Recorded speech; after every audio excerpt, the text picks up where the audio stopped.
Inkosi ayibelani. Olahlobo umama uNomqulu ebebulise ngalo nami ndibulisile egameni leNkosi uYesu. Amen. Sibandakanyile ke ukuba bebekhona abantu ebebashiyile kodwa uzamile ukukhavarisha bonke abantu abakhona enkonzweni kaThixo. Amen. 20th July 2025 eyicawa yesithandathu emva kwePentecoste neyicawa eyandulela i-commemoration on Tuesday ka-Saint Mary Magdalene. Cawa lena esizabe singenisa ngayo amalungu ka-Agnes ongcwele njengamalungu azeleyo, amanye eguqulwa from ukuba ngocashe hayi mandiyeke enza ibhuda. Amen. Kodwa loo nto izakwenziwa bazalwane, bakhona abaguqulwayo. Amen. Nonqena ukubizelwe rongo ngaxeshanye sibe sesingenisa umedia desk weparish ngoba izinto zasetshetshi zenziwa ngocwangco. Awulali uvuke usenza. Amen. Zonke ezi zinto zinomgomo wazo.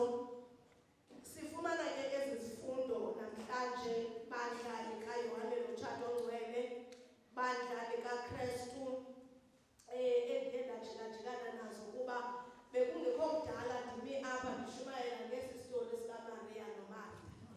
Amen. Ngoku ndiqonda yeyi ngcono ndithathe leyayo imfumayela ndizokuyiphinda bhetere. Amen. Uba bayakhumbula abantu bekungekudala bazalwane sixoxa ngesi sitori.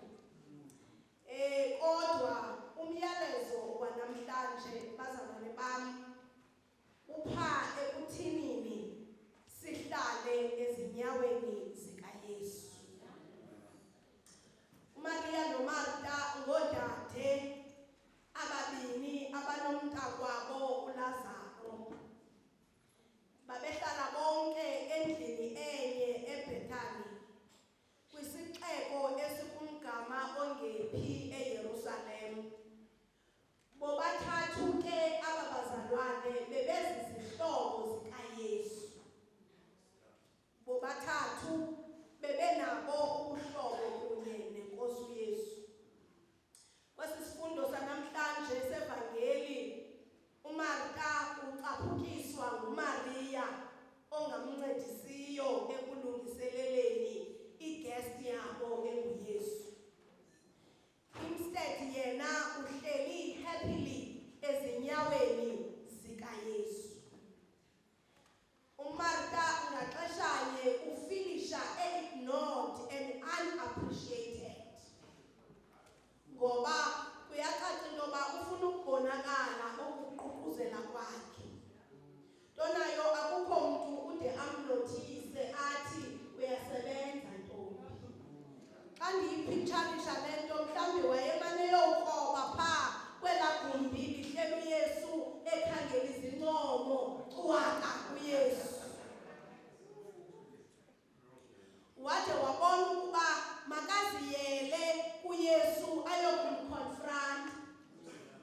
Phaya kwi-opening verses sifumana apha inguMaria ongathi wona uMartha, kodwa i-confrontation ayiyi kuMaria iya kuYesu.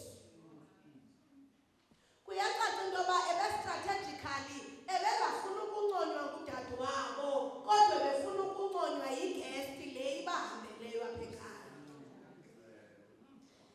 She went to Jesus wayokumconfronta esithi kuye, Nkosi, awukhathali na ukuba umsakwethu andiyekele ndilungiselela ndedwa, yitsho kuye andincedise. Verse 40. Ibisimple le nto yokuba avele athi, Maria ndiyabulalela ekhitshini ndicela ukuba uyondincedisa. Kodwa le confrontation yakhe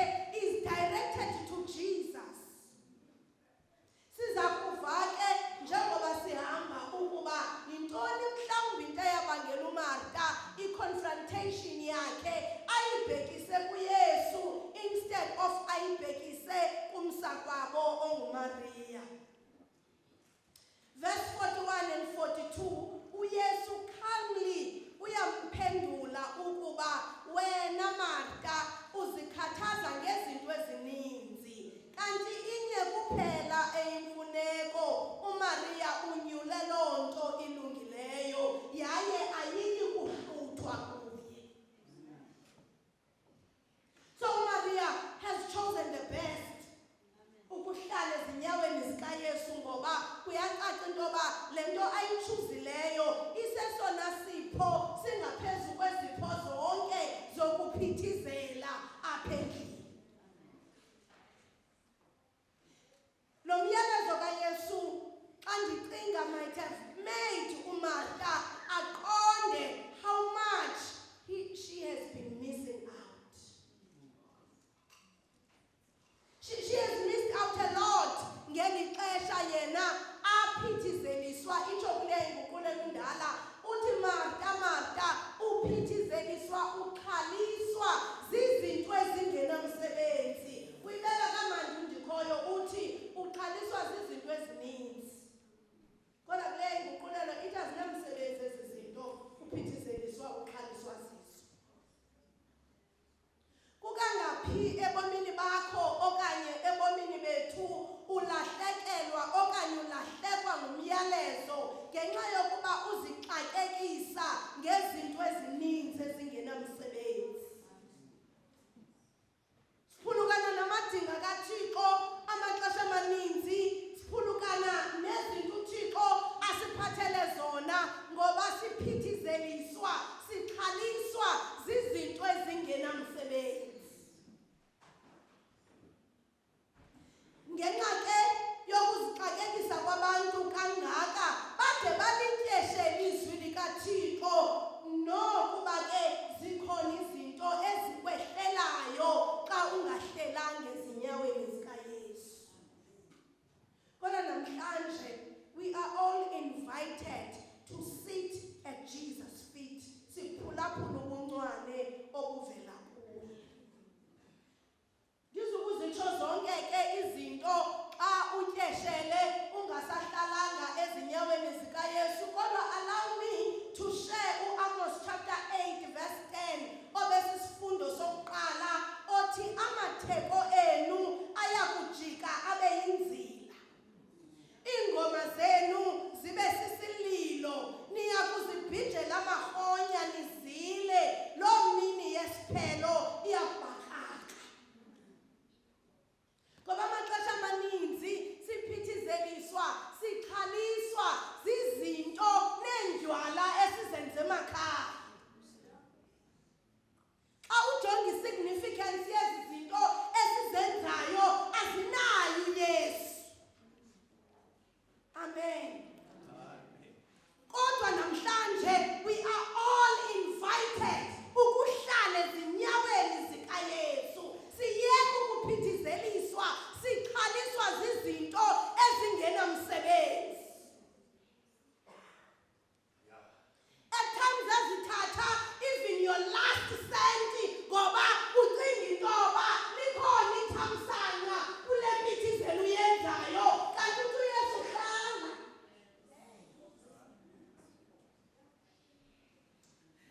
Ukuhlala ezinyaweni zikaYesu kwenza uba ube safe. Uthi Nontokozo, in the shadow of your wings I know I am safe. You are safe from i-disaster zeli lizwe ngoba sona isiphelo siza kufika and kufuneka sikufikele usenkosini. Kungaba ngaba mcimbi ukhona, kungaba ngaba sisusa awuphoswa, kodwa ukuhlala phezinyaweni zikaYesu kuconditional kuwe. Kodwa namhlanje we are all invited ukuba sithi set our priorities. Amen. Ngoba xa ungumKrestu kufuneka uweye your priorities. Uthi uPawulos uthi zindilungele zonke, uthi nina zindifanele zonke kodwa loo nto iyiyo, kodwa athi ekugqibeleni ndiyayazi uba zindilungelanga zonke. Amen. Ithi ke bayakubhadula abantu bebheka ngapha nangapha bezingela ilizwi likandikhoyo kambe abasayi kulifumana, because uzabe umisishe ixesha apho unikwa ichance yokuphulaphula izwi likaThixo uhlale ezinyaweni zikaYesu walisebenzisela izinto zobudenge ngoku wena ukhona unxaniweyo unxanele izwi likaThixo ithi iBhayibhile kwincwadi kaAmosi uyakulizingela izwi likandikhoyo kambe ungabisalifumana iyeza ke lo mihla injalo and ukuba silumkisane ngayo ngoku sisenganeno kwengcwaba ingekabuyi inkosi uYesu sizaba siwenzanga kakuhle umsebenzi wethu uthi umbhali mfune esenokufumaneka athi kwenye indawo work out your own salvation with fear and trembling kuba kusezawufika imihlo yothi ngayo ayindiyonele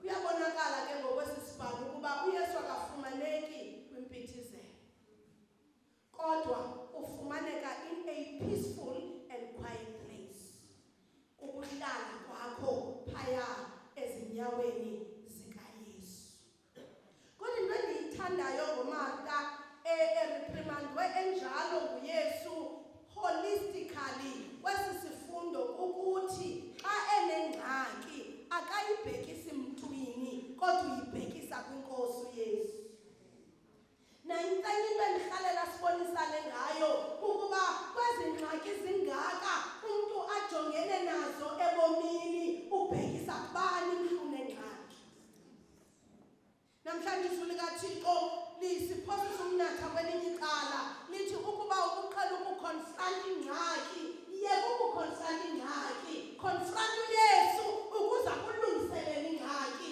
kuyabonakala ukuba amaxesha amaninzi if you confront the problem kuthi kanti ingxaki ayiyongxaki nguwe ingxaki hallelujah in the midst of all the problems that you are faced with kanti ayiyo problem lento seyinayo isolution tona ingxaki has been created by you ngoba uhlelanga ezinyaweni zikaYesu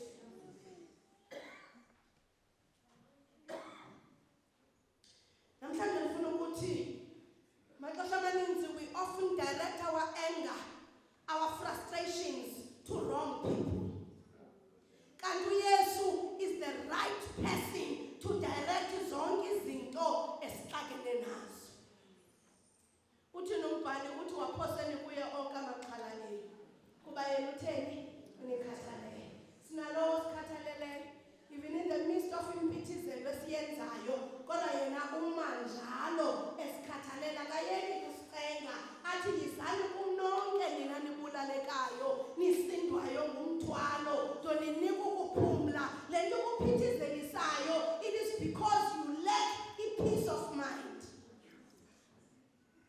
in conclusion bobabili uMaria noMartha babemthanda uYesu njengoba bengishilo ndathi ezi siblings torho siblings ezihlala zodwa kuba siva kuswa kumama notata kodwa bangabantu abahlala bodwa and njengoba behlala bodwa njena bayazizama torho eze relations like any other family zibakhona ingxaki kwi-siblings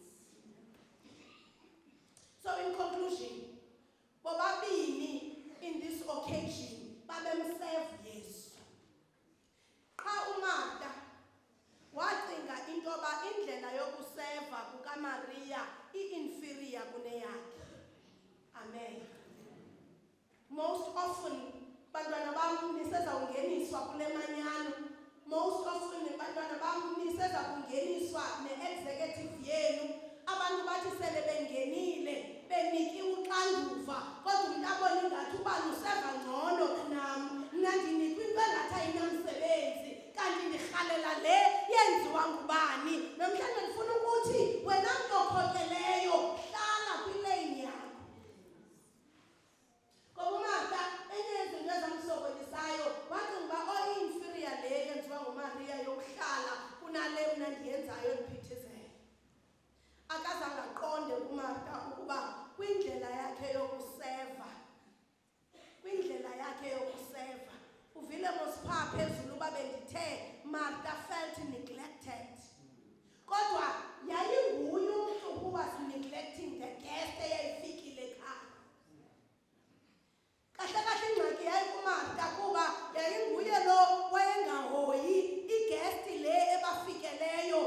phulaphula ukuba umyalezo mnilo uza noYesu kwelikhaya lakho. Funa uzibuza umbuzo nami ndizibuzile this morning. Ingaba uxakekile wenzela uYesu izinto? Ide ibangele lonto ungaziphi ixesha lokulichitha kunye noYesu. Uyabona ukusebenza kakhulu. Ungafilisha yena uba hey apha I appreciate akukho nto eyenzekayo.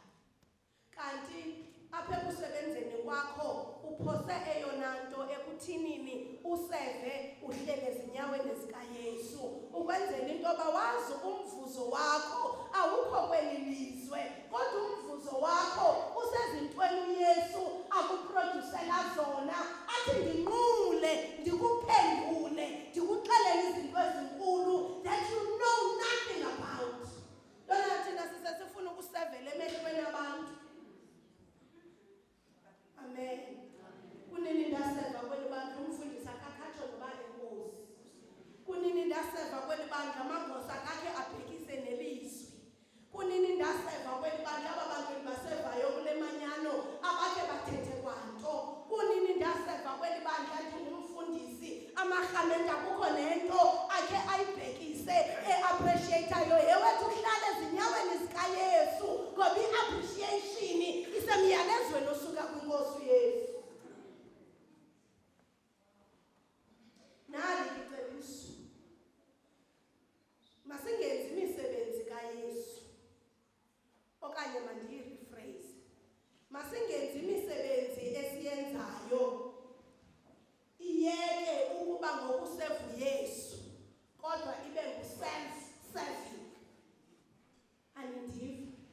Amaxesha amaninzi we mostly doing things ebukhoneni bukaThixo to serve ourselves, to serve for our own glory, to serve for the glory and the betterment yokufuna ukunconywa njengoMarta. Kodwa namhlanje sengasingatshintsha sithi Nkosi noba ndisebenze emfihlakalweni I know wena unguThixo obona ebuhleni. uYesu ke apha ekugqibeleni akagxeki kusebenza kukaMarta kodwa nje akucelayo ukuba ahluze izinto ezibalulekileyo. Athi umbhali yonke into itheni inexesha layo. Nikela nje wena ngexesha lakho enkosini uphulaphule kuye kwaye uziyekelele kwintando yakhe kuba xa uziyekelele kwintando kaThixo zonke izinto that seem impossible they become possible. So masihlaleni ke maKristu apha kuYesu. Colossians chapter 1 verse 15. uKristu yimbonakalo kaThixo ongabonakaliyo. Nansi nathi leli senza sibe yi-image of God. Kungenxa yentoba silandele ekhondweni likaYesu oyimbonakalo kaThixo ongabonakaliyo. Uthi lo mbhali into zonke zadalwa ngaye ezulwini nasemhlabeni ezibonakalayo nezingabonakaliyo zonke zivela kuye. Ezi zinto nazo zivelaphi? Ezi zinto ukhukhumele zizo uzithathaphi? Ezi zinto umisa ngazo zikwenza uba ukwazi ukubonakala phambi kwabantu suku sithi zivelaphi? uThixo ke ithi walidala ngayo ihlabathi elidalela yena. So xa uneglect ukuhlala ezinyaweni zikaYesu uneglecta izinto uThixo and the package akubekele yona.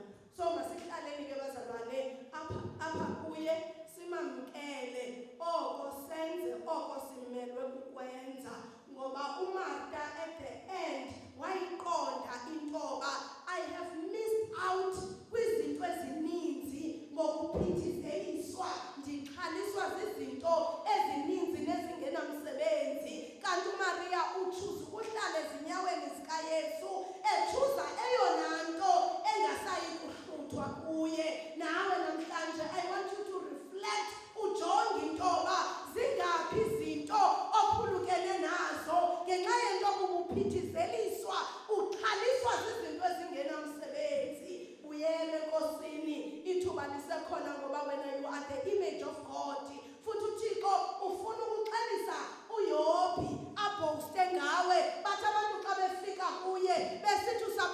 uhlele nakulo Thixo uthi uthetha njengesidengekazi ulindele okuhlena kodwa kuThixo ngoba uyazazi uhleli ezinyaweni zikaYesu ngoKristu obuyayo. Amen.